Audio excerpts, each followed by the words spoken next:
Hey, what's up, universe? It is 11:47 a.m. on Thursday, June 8th, 2023.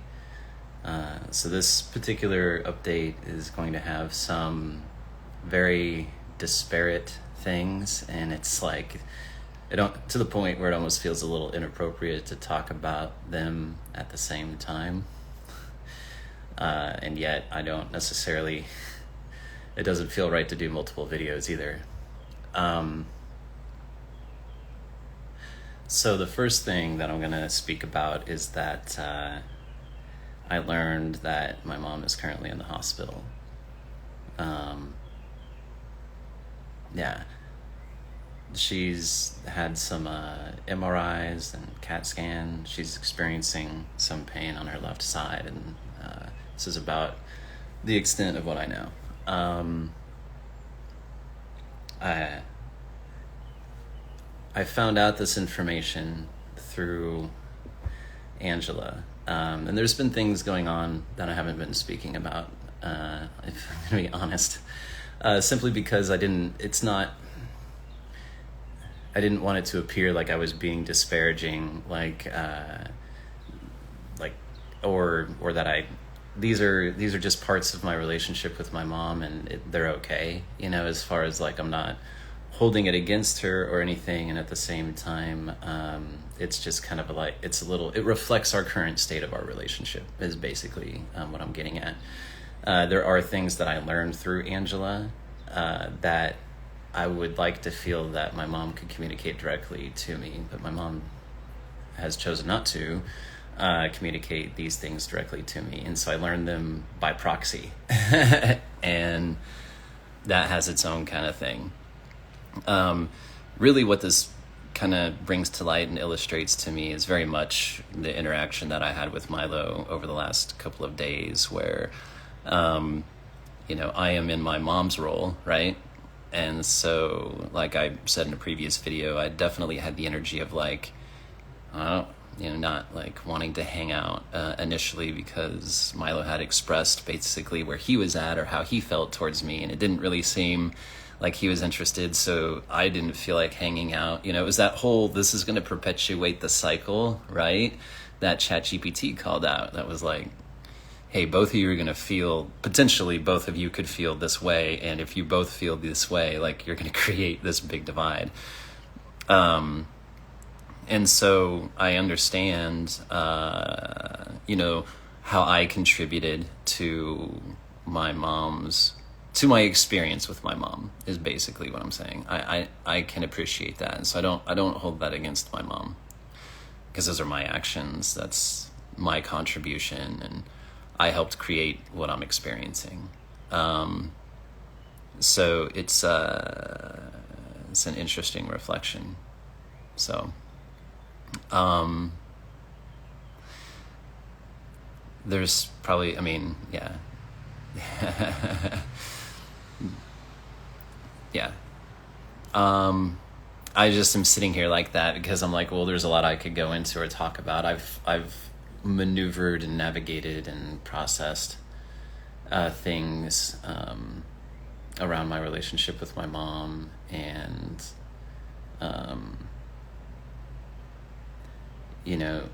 I've been working on making peace with myself and our relationship and all of that, because nobody lives forever, and I'm not wishing anything at all, trust my mom's going to be just fine.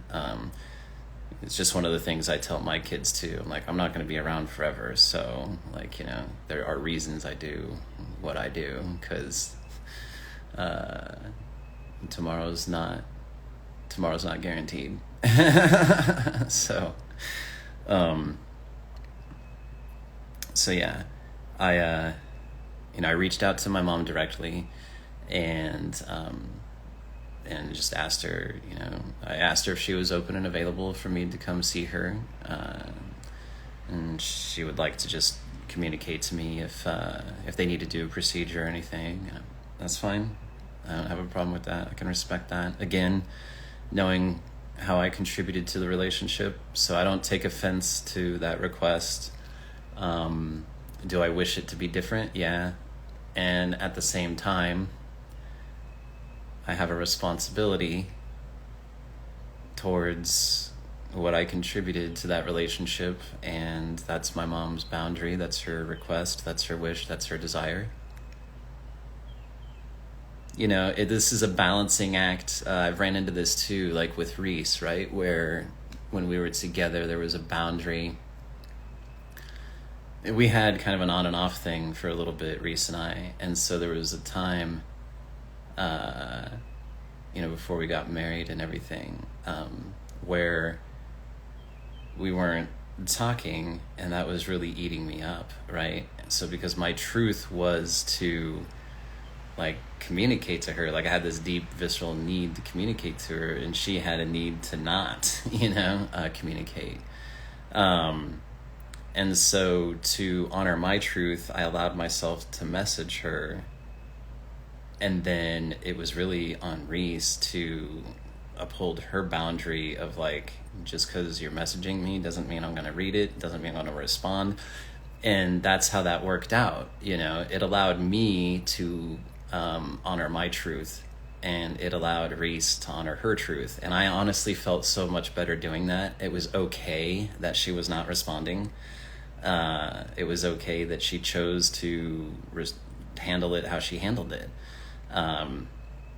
So it's this interesting kind of balance and integration, this reconciliation of the paradox. So my mom, it looks like my mom and I have two opposing requests, right? I would like to be able to go see her. She's kind of not right now. And I get that. So it's just understanding that both of these are valid. One's not more valid than the other. And seeing myself in her, right? And just understanding and respecting and honoring, and just being able to take that and having integrated that in, I can understand where that's all coming from. I can internally reconcile that. I don't feel like I've entirely reconciled it, but this is the process of reconciliation inside of me. So I've been working on that. So when you see me like this, I definitely have feelings about my mom being in the hospital. And at the same time, I've done a lot of work just around reconciling and preparing, and just working to make peace with what is rather than what I would like it to be. And what I would like it to be is up to me. I can work to change that. I have the option and the ability to choose to change that. And that's part of the thing. This is another reason why it reminds me of me and Milo, right? So here I am, the son, and I do feel like I have done some things to extend myself to my mom to help repair the relationship. Just like Milo told me, he's like, I've tried to talk to you before, Dad, except for when we did, you freaked out on me, which was the thing he was telling me. That's what I said, that he brought that back, or he reminded me, if he happened to catch the video where I was talking about this. So here I am in the son's role, and I feel like telling my mom the same thing, where it's like, I've extended myself. I've attempted to repair this relationship.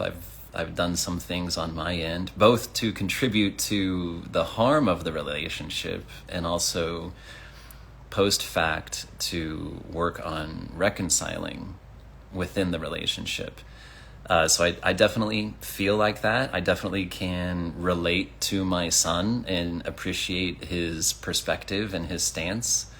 And at the same time, I obviously have the optics of me being the parent and having my perception and my feelings of the situation, which I said reminds me this is probably how my mom feels towards me. And so there's this appreciation of both sides. And And again, like, even though I do feel like I have extended myself towards my mom, I'm not going to blame her for her response. You know what I mean? It's not about blame. It's about reconciliation. And inside of me, to reconcile that, like, my mom is on her own journey. I have contributed what I have contributed to our relationship. And so now I'm reaping what I have sowed. I have a responsibility towards that.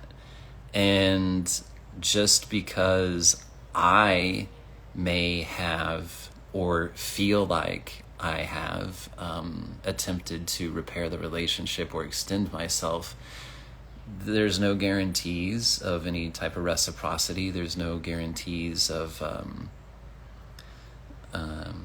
reconciliation. And so part of my work around that is to reconcile that, within myself, and make peace with that I may not receive what it is that I'm seeking from my mom. I may not. And I played a role in that. And that's part of my process and part of my work, for sure.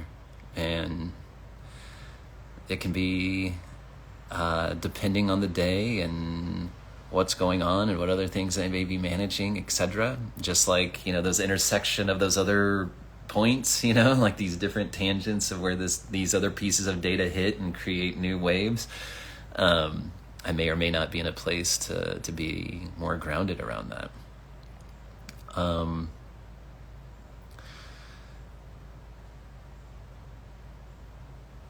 Yeah, I mean, I would I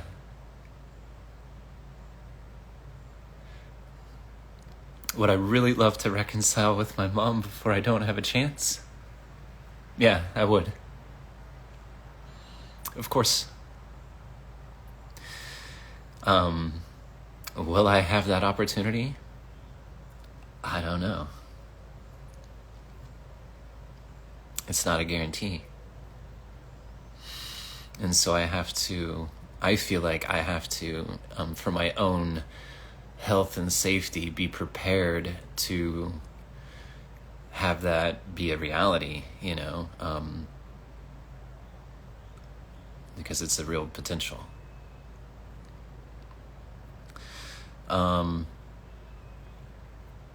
Yeah, so that's that in a way.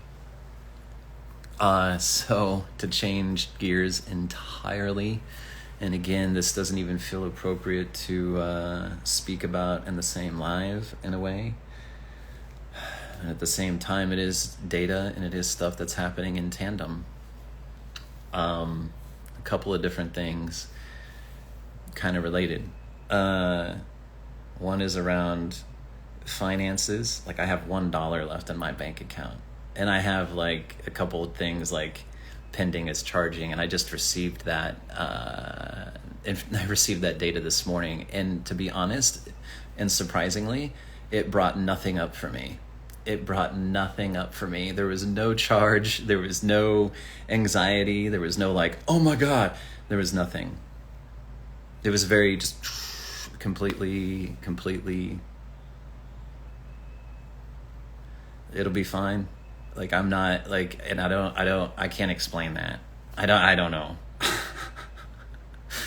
You may be curious, which data did I receive first? I did receive the data about my mom first. So does that contribute to my, like, there was no charge around that? Perhaps maybe I'm preoccupied. I don't know. Possibly. I really can't say. Then in conjunction with that, yesterday, I received a message via LinkedIn from a recruiter. And to tell you the truth, when I first saw, it was a real brief. She didn't provide me the full job description. It was just kind of a real a synopsis of what the whole thing was about. Anyway, when I first received that message, I was kind of like, man, I don't know.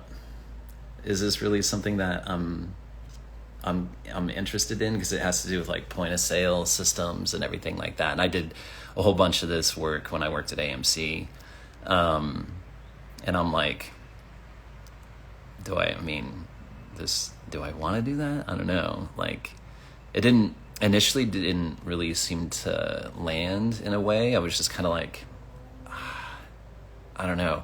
And I have turned down like probably 3, maybe 4 other like recruiters, because those just didn't feel aligned.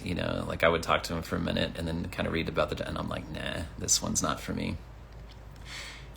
Each time though, because it was coming to me, it was arriving to me. I wasn't going out and seeking it. It came to me. I did give it some attention, because I was like, what am I doing? How am I being to attract that? What is this opportunity about? So when things come to me, that's a different thing. I view those in a different light. My role at my last job came to me. I did not seek that. That came to me. So I was like, all right, well, I decided that I would speak to this recruiter, and I had time yesterday to talk to her, but I was like, you know what? How about tomorrow, which is today? I was like, and then I defined my availability, because what I was using that opportunity for was to check in with myself, feel what felt more aligned, and then to actually define like firm boundaries around my time, instead of being like, oh, like, yeah, I'm available anytime, like whatever, and just making myself completely open. I decided to be like, you know what, like, I'm gonna actually define things, and if that works out, if it remains in alignment with that, then we'll continue to talk. So she was like, yeah, totally cool. We'll talk tomorrow at 11:30 if that works for you. I'm like, that works. So spoke to this recruiter for about 15 minutes, and we're going to proceed with this opportunity to, with the client, to have my interviews with them and see how this all unfolds. Compensation is literally like basically on par with that contract that I have with this other company doing Zendesk consulting. So again, that reflects a bump in pay. The space in which the client operates in is in higher education, which I find curious and interesting in a way, since I've been looking to teach and education and all of this kind of thing. If you've been following me, you know the themes or the hints of these things, and I'm like, well, this is interesting. So yeah, we're gonna proceed with that and see how that unfolds. So I'm excited about that for sure, and grateful, absolutely. And then, as a complete and another random side note thing, the gentleman that connected with me on LinkedIn, that I was like, this is curious, the man from the IEEE, we've been engaging and actually interacting quite a bit on LinkedIn. He posts great articles. He's a very intelligent man. And just our exchanges have been fun. I appreciate that. So it's been a cool connection. And then today, interestingly, there's a man from Zendesk who I believe is a senior manager around like startup communities or something like that, or community startups. I forget the title. And he reached out to me to connect and started following me on LinkedIn. And so I checked out his profile, and he published an article about mentorship, funny enough, on my birthday in 2022.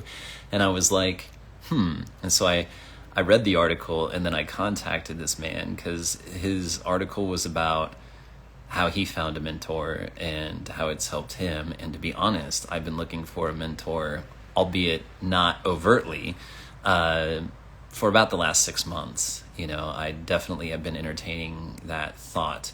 And so I replied to this person, and I said, hey, I read your article, and I asked him, like, what caused you, like, what brought me into your awareness? Like, what prompted you to reach out to me? And I said, and I read your article, and I just basically told him what I spoke to you, and I was like, I'm really interested about the role that you have at Zendesk, and would like to talk to you about that sometime when you're available.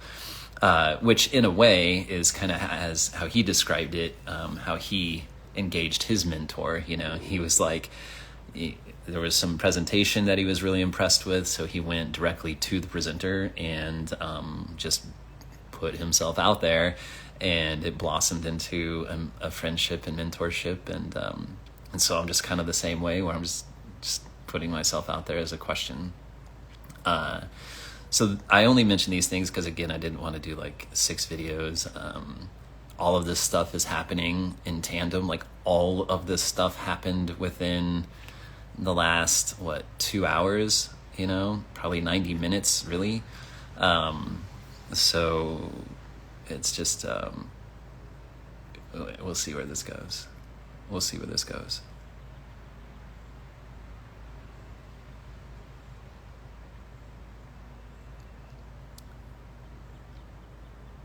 Yeah.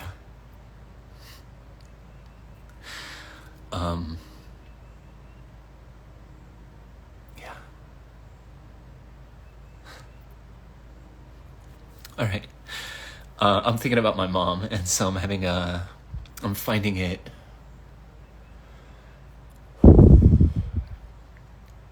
Let's try. At least for the sake of our relationship, and as I mentioned yesterday, it is not my intention to burden my audience with my energy. So